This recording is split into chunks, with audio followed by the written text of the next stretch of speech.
যাকাতুল ফিতর। আব্দুল্লাহ ইবনে উমর রাদিয়াল্লাহু তাআলা আনহু বলেন, ফারাদা রাসূলুল্লাহ সাল্লাল্লাহু আলাইহি সাল্লাম যাকাতুল ফিতরে সাআন মিন শাইর ওয়া সাআন মিন তামর। 100 জব, 100 খেজুর, আলাল আবদে ওয়াল হুররে ওয়াল যাকারে ওয়াল উনসা ওয়াস সাগীরে ওয়াল কাবীর মিনাল মুসলিমিনা। দাস, দাসী, স্বাধীন, পুরুষ নারী, ছোট বড় সকল মুসলমানের উপরে ফিতরা ফরজ। ফকির মিসকিন যা আছে সবকে ফিতরা দিতে হবে, জরুরি। ও জমা দেখ, তারপরে তাকে বেশি দেওয়া হবে, সেটা ভিন্ন কথা। দাস দাসী, পুরুষ নারী সকলের প্রতি ফিতরা ফরজ করেছেন, যা রাসূল সাল্লাল্লাহু আলাইহি ওয়াসাল্লাম বলেন, ওয়া আমারা বিহা আন তুআদ্দা ইলা কাবলা খরুজিন নাস ইলা সালাত। এবং মানুষের ঈদের মাঠে যাওয়ার পূর্বে আদায় করে দিয়ে যেতে হবে, এই আদেশ তিনি করেন। সম্মানিত দিনী ভাই বোন, 5-10 বছর 20 বছর আগে আপনাদের পিতা দাদারা যে মাঠে যাওয়ার পূর্বে ফিতরা বের করতেন, এটাই ঠিক। সহিহ হাদিসের ভিত্তিতে 1 দিন বা 2 দিন আগে দেওয়া যায়, যা আব্দুল্লাহ ইবনে উমরের বিবরণে বোঝা যায়। ঈদের 1 দিন আগে বা 2 দিন আগে অবশ্যই 15 রমজান থেকে শুরু হবে, এসব কথা ঠিক নয়। 27 রমজান 25 রমজান শুরু হবে, এই কথা ঠিক নয়। ঈদের মাঠে যাওয়ার পূর্বে দিতে হবে, এ কথাই ঠিক। আবু সাঈদ খুদরি রাদিয়াল্লাহু তাআলা আনহু বলেন, কুন্না নুখরিজু যাকাতাল ফিতরি সাআন মিন তামিন। আমরা যাকাতুল ফিতর দিতাম 100 খাদ্য, ওয়া সাআন মিন শাইরি 100 গম, ওয়া সাআন মিন তামরিন 100 খেজুর, ওয়া সাআন মিন আকিতিন 100 পনির, ওয়া সাআন মিন জাবিবিন 100 কিশমিশ। খাদ্য দিয়ে শুরু হয়েছে, এগুলো আমরা দিতাম। ফালাম নাজাল নুখরিজু, এইভাবে দিতে থাকে হাত্তা কাদেমা মুআবিয়া হাজ্জানাও মুতামিরা মিনাস শাম। ইতিমধ্যে হজের উদ্দেশ্যে অথবা উমরার উদ্দেশ্যে মুআবিয়া রাদিয়াল্লাহু তাআলা আনহু সিরিয়া থেকে আসলেন। ফাকাল্লামান নাস আলাল মিম্বারি, তিনি মিম্বারে উঠে এরকম জনগণের সামনে বক্তব্য দিলেন। তিনি বক্তব্যে বললেন, ইন্নী আরা আন্না মুদাইনে মিন সামারাই শাম তাদিল সান মিন তামরিন। আমি মনে করি সিরিয়ার অর্ধশা গম মদিনার 100 খেজুরের সমান। আমি মনে করি সিরিয়ার অর্ধশা গম মদিনার 100 খেজুরের সমান। আমি মনে করি সিরিয়ার অর্ধশা গম মদিনার 100 খেজুরের সমান। ফাখাজা নাস বেজালিকা, সেদিন থেকে মানুষ 100 বাদ দিয়ে অর্ধশা দিতে লাগলো শস্য। আবু সাঈদ খুদরি রাদিয়াল্লাহু তাআলা আনহু বলেন, তবে তবে তিনি বলছেন, ওয়ানা আমি ফালা আযাল উখরিজুহু কামা কুনতা উখরিজুহু আবাদান মা ইশতু। রাসূলের যুগে আমি যেইভাবে 100 দিতাম, যতদিন হায়াতে বেঁচে থাকবো ততদিন 100 দিব। আমি আবু সাঈদ খুদরি রাসূলের যুগে 100 দিতাম, আমার দেহে যতদিন শ্বাস থাকবে ততদিন আমি 100 দিব। এই জোরালো ঘোষণা আবু সাঈদ খুদরি রাদিয়াল্লাহু তাআলা আনহু দিলেন। কালা রাজুলুন মিন কওমিন জনগণের একজন দাঁড়িয়ে বলল, আওয়া মুদ্দানে মিন কামহিন, কেন অর্ধসা গম চলে না? কেন অর্ধসা গম চলে না? কেন 2 মুদ গম চলে না?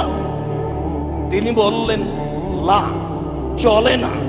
তিলকা কিমাত মুআবিয়া, এইটা হচ্ছে মুআবিয়ার মূল্য হিসাব, এইটা হচ্ছে মুআবিয়ার মূল্য হিসাব। লাখ বালোহা, আমি মুআবিয়ার কথা গ্রহণ করি না। বলা আমালোহা, আমি তার প্রতি কখনো আমল করব না। আবু সাঈদ খুদরি রাদিয়াল্লাহু তাআলা আনহু সেদিন জোর দিয়ে ঘোষণা দিয়েছিলেন, চিরদিন রাসূলের যুগে যেভাবে ফিতরা বের করেছি সেভাবেই বের করব। যতদিন দেহে শ্বাস আছে ততদিন পর্যন্ত তার পরিবর্তন করব না। মুআবিয়া রাদিয়াল্লাহু তাআলা আনহুর মূল্য হিসাব গ্রহণ করব না, আমি তার কথা মানব না। এই কথা আবু সাঈদ খুদরি রাদিয়াল্লাহু তাআলা আনহু বললেন। সম্মানিত দিনী ভাই বোন, সা একটা পরিমাপ।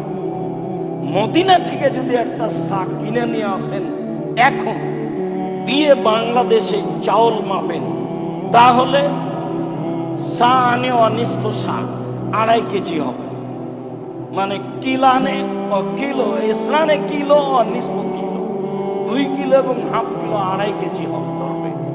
আর যদি একটা সা ইরাক থেকে এখন কিনে নিয়ে আসেন, তাহলে সালাসা কিলো অনিষ্প, তাহলে 3 কিলো আর অর্ধ কিলো 3.5 কিলো ধরবে ইরাকের সায়ে।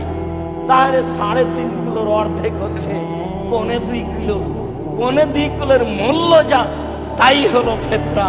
এই যে সহজ হিসাব, ভারত, বাংলাদেশ, পাকিস্তানের 95% জন দিনী ভাই বোনের সহজ হিসাব ইরাকি হিসাব, সহজ হিসাব ইমাম আবু হানিফা রাহিমাহুল্লাহর হিসাব, সহজ হিসাব মুআবিয়া রাদিয়াল্লাহু তাআলা আনহুর চিন্তা অনুযায়ী হিসাব, যা অর্ধসা, যা আবু সাঈদ খুদরি রাদিয়াল্লাহু তাআলা আনহু নাকচ করেছেন।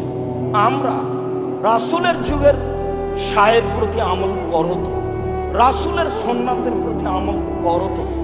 আবু সাঈদ খুদরি রাদিয়াল্লাহু তাআলা আনহুর এই 4.5টা বক্তব্যকে মূল্যায়ন করত। এক সাই শস্য দিব মূল্য নয়। সেই কালেই তিনি মূল্যকে নাকচ করেছেন। মূল্য বিবেচনা করে যদি আজকে গমের হিসাবে খেজুর দেওয়া হয়েছে, আজকে যদি খেজুরের হিসাবে গম দিই, তাহলে 2.5 কেজি খেজুর, যেগুলো 500 টাকা কেজি, 3000 টাকা কেজি, তাহলে 2.5 কেজি খেজুরের দাম কত লাগে? 6000, 7500। 7500-এ যা গম পাওয়া যায় তাই দিন। একবার যদি আপনি শরীয়ত থেকে এদিক ওদিক সরেন, তাহলে আর মরা পর্যন্ত সঠিক পথে আসতে পারবেন না। সহজভাবে খালি জেন, মাথাটাকে হালকা করে রাসূল সাল্লাল্লাহু আলাইহি সাল্লামের সুন্নাতের উপরে চলে আসেন, পথ সহজ হবে। সম্মানিত দিনী ভাই বোন, লাইলাতুল কদর আমরা কি দিয়ে বুঝবো যে এইটা লাইলাতুল কদর? আয়েশা রাদিয়াল্লাহু তাআলা আনহা বলেন, রাসূল সাল্লাল্লাহু আলাইহি সাল্লাম বলেছেন, তাহাররাও লাইলাতুল কদরে ফিল বিত্রে মিনাল আওয়াখিরে মিন রমাজান, তোমরা রমাজানের শেষ দশকে লাইলাতুল কদর খুঁজো বিজোড় রাতে। আয়েশা রাদিয়াল্লাহু তাআলা আনহা বলেন, কানা নবী সাল্লাল্লাহু আলাইহি সাল্লাম ইজতাহিদু মা লা ইজতাহিদু ফি গায়রি, আল্লাহর নবী রমাজানের শেষ দশকে ইবাদতের জন্য যত চেষ্টা করতেন, অন্য সময় তিনি তত চেষ্টা করতেন না। আয়েশা রাদিয়াল্লাহু তাআলা আনহা বলেন, কানা নবী সাল্লাল্লাহু আলাইহি সাল্লাম ইদা দাখালাল আশর, যখন রমাজানের শেষ দশক আসত, সাদ্দা মিজারাহু, তিনি লুঙ্গি গুটিয়ে নিতেন, মানে প্রস্তুতি নিতেন। ও আহিয়া লাইলাহু, রাতে জেগে থাকতেন। ও আইকাদা আহলাহু, পরিবারকে জাগাতেন। এইভাবে তিনি রমজান মাসকে শেষের দশককে মূল্যায়ন করার জন্য প্রাণপণে চেষ্টা করেছেন। সপরিবারে রাতে জেগে থেকে ইবাদত করে। আয়েশা রাদিয়াল্লাহু তাআলা আনহা বলেন, আমি একদা বললাম, আর আইতা, আল্লাহর নবী আপনি কি মনে করেন, ইন আলিম তো আইয়ু লাইলাতিন লাইলাতুল কাদরে, আমি যদি বুঝতে পারি লাইলাতুল কাদর কোনটি, মা কুলো ফিহা, তাতে আমি কি বলবো?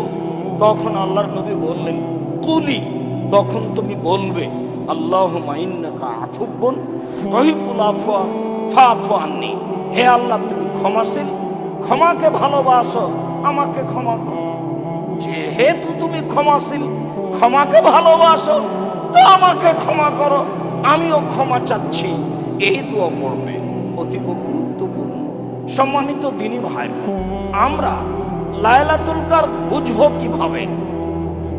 আব্দুল্লাহ ইবনে আব্বাস রাদিয়াল্লাহু তাআলা আনহু বলেন, রাসূল সাল্লাল্লাহু আলাইহি সাল্লাম বলেছেন, লাইলাতুন সামাহাতুন তালকাতুন লা হারাতুন আলা বারেদা, লাইলাতুল কাদর স্বচ্ছ, পরিষ্কার, গরম নয়, ঠান্ডা নয়। লাইলাতুল কাদর স্বচ্ছ, পরিষ্কার, গরম নয়, ঠান্ডা নয়। তুসবিহ শামসুহা, সেই দিন সূর্য উঠবে। সাবিহাতুহা যায়ফা হামরা, সূর্যের আলো হবে শক্তিবিহীন, কম, তাপ থাকবে না তেমন, তাপ মুক্ত হয়ে সকাল হবে। এইভাবে রাসূল সাল্লাল্লাহু আলাইহি সাল্লাম লাইলাতুল কাদরের পরিচয় দিলেন। জাবের রাদিয়াল্লাহু তাআলা আনহু বলেন, রাসূল সাল্লাল্লাহু আলাইহি সাল্লাম বলেছেন, ইন্নী রাআইতু লাইলাতুল কাদরে, আমি নিজে লাইলাতুল কাদরকে দেখেছি। ফা উনসিতুহা, তবে আমাকে ভুলিয়ে দেওয়া হয়েছে। হিয়া ফিল আশরিল আওয়াখিরে, তবে সেইটা রমজানের শেষ দশকে হবে।